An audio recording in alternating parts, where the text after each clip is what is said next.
इस प्रकार की स्थितियाँ बनी हुई हैं। टोटल 3,418 केसेज हैं अभी और वर्तमान में एक्टिव केसेज 90 हैं। और सबसे बड़ी प्रसन्नता का विषय ये है कि हमारी पॉजिटिविटी रेट 3.4% है, जो कि स्टेट की 5.74% है।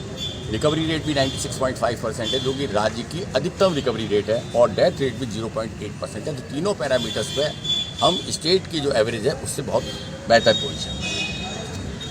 टेस्टिंग भी हम लोगों की 1,02,000 से ऊपर हो चुकी है और नवंबर में करीब 3,000 से ज़्यादा की हम टेस्टिंग कर चुके हैं। सबसे बड़ी प्रसन्नता का विषय है कि जुलाई तक केवल 16 डेथ्स हुई थी, लेकिन अगस्त, सितंबर, अक्टूबर, नवंबर में टोटल मिला के अभी तक 12 डेथ्स हुई हैं और ये डेथ्स भी कोमॉर्बिडिटी के फैक्टर से हुई है। तो ये बहुत बड़ी कोरोना नियंत्रण की दिशा में सफलता की स्थितियाँ हैं। टोटल केसेज मैंने बताना चाहूँगा कि हम लोगों ने एक मल्टी प्रॉन्ज स्ट्रेटजी अपनाई। शुरुआती दौर से ही हम लोग बड़े ऑफेंसिव पे रहे और जैसे जैसे इसकी क्रिटिकलिटी बढ़ी और घातकता बढ़ी, हम लोगों ने इस बात पर ध्यान दिया कि अगर ऐसे लोग आते हैं तो उनके इलाज के लिए पर्याप्त मात्रा में आईसीयू की व्यवस्था, बेड्स की व्यवस्था हो, ऑक्सीजन बेड्स की व्यवस्था हो, वेंटिलेटर्स की व्यवस्था हो और ऑक्सीजन की व्यवस्था हो। तो इन चारों पैरामीटर्स पे हमने बड़ी मजबूती से काम किया है। लो फ्लो ऑक्सीजन के लिए हम 76 हमने ऑक्सीजन कंसनट्रेटर्स लिए हैं और न केवल हमने डिस्ट्रिक्ट हॉस्पिटल और सब डिस्ट्रिक्ट हॉस्पिटल बाड़ी में दिए हैं, बल्कि हमने CSCs और दूर की जो हमारी इंटीरियर की जो PSCs हैं, झिरी है, आंगई है और बरौली है, उनमें भी हमने प्रोवाइड किया है और मरेना है। हमारा मकसद ये है कि यदि कोई व्यक्ति लेट स्टेज पर चेतता है और उसको इसका पता चलता है और लंग्स इन्फेक्टेड हो जाते हैं, तो कम से कम सुरक्षित तौर पे हम उसको रेफरल हॉस्पिटल हमारे बाड़ी और धौलपुर में लाके उनका इलाज कर सकते हैं। पिछले 4 महीने में किसी भी प्रकार का कोई रेफरल हम लोगों ने जयपुर या अन्य अस्पतालों में नहीं किया। पूर्ण रूप से एक आत्मनिर्भरता की हमने पॉलिसी अपनाई है। इसके अलावा हाई फ्लो ऑक्सीजन के लिए ऑक्सीजन प्लांट का हमारा काम धौलपुर और बाड़ी दोनों में कंप्लीट हो गया है।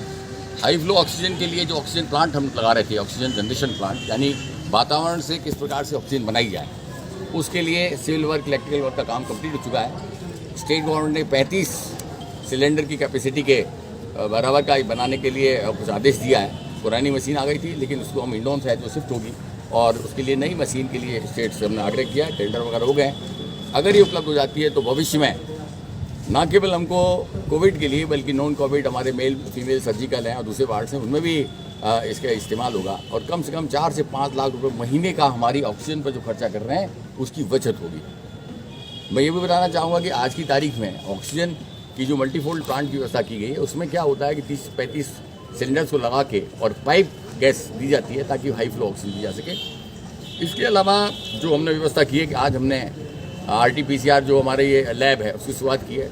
इसका परिणाम ये होगा कि 700 से 800 टेस्ट प्रतिदिन धौलपुर में स्वयं के स्तर पर करने के लिए हम सक्षम हो जाएं। इसके अलावा इलाज की जहाँ तक बात है, कंप्लीट मेडिकल जो प्रोटोकॉल है लेटेस्ट हम फॉलो कर रहे हैं। रेमडेसिविर का इंजेक्शन जो है धौलपुर में लगाया जा रहा है, ये बहुत बड़ी उपलब्धि का विषय है। और सबसे बड़ी बात यह है कि सेपरेटर मशीन के लिए हमने टेंडर किया है। उसके बाद धौलपुर में हम प्लाज्मा थेरेपी देने में सक्षम हो जाएंगे। राज्य का ये कोई जयपुर और बड़े जो हमारे मेडिकल कॉलेजेस को छोड़कर 1-2 हॉस्पिटल्स में इस प्रकार की व्यवस्था है जो कि हम धौलपुर में करने में सक्षम होंगे।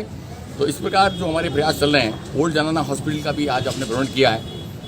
काफ़ी लंबे समय से ये बंद पड़ा था और इसमें 84 बेड्स होंगे जो कि पोस्ट कोविड, नॉन कोविड जो हमारे मरीज़ हैं उनके इलाज के लिए व्यवस्था की जाएगी। धौलपुर में हमने डे केयर सेंटर की व्यवस्था की है। इस बात का एहसास है कि बहुत सारे रोगी अस्पताल में भर्ती नहीं होना चाहते हैं, उनको हम लोग यहाँ ट्रीटमेंट दे रहे हैं, स्टेबलाइज कर रहे हैं और उसके बाद घरों के लिए रवाना कर रहे हैं। तो डे केयर सेंटर की जो व्यवस्था है अपने आप में बड़ी अनूठी व्यवस्था हम लोगों ने की है। इसी प्रकार से पोस्ट कोविड क्लिनिक्स की भी व्यवस्था की गई है, पोस्ट कोविड वार्ड की व्यवस्था की गई है धौलपुर और बाड़ी दोनों जगह। मकसद ये है कि जो हमारे मरीज नेगेटिव हो जाते हैं लेकिन उसके बाद भी किसी प्रकार की उनकी ब्रीदिंग प्रॉब्लम है, सांस की प्रॉब्लम है, दूसरी प्रॉब्लम है, तो उसके लिए पोस्ट कोविड की स्थिति में हमारे यहाँ दोबारा भर्ती हैं तो उनको एक अलग वार्ड में हम भर्ती करेंगे, उनको इलाज करेंगे और सकुशल करने के बाद ये बात साबित हो रही है कि केवल नेगेटिव हो जाना ही पर्याप्त नहीं है। नेगेटिव होने के बाद भी बहुत सारे ऐसे कॉम्प्लिकेशंस है जिसमें कि पोस्ट कोविड फाइब्रोसिस की स्थिति बन सकती है, जिसमें मरीज को उपचार करने की आवश्यकता है, उसको साइकोलॉजिकल काउंसलिंग की आवश्यकता है।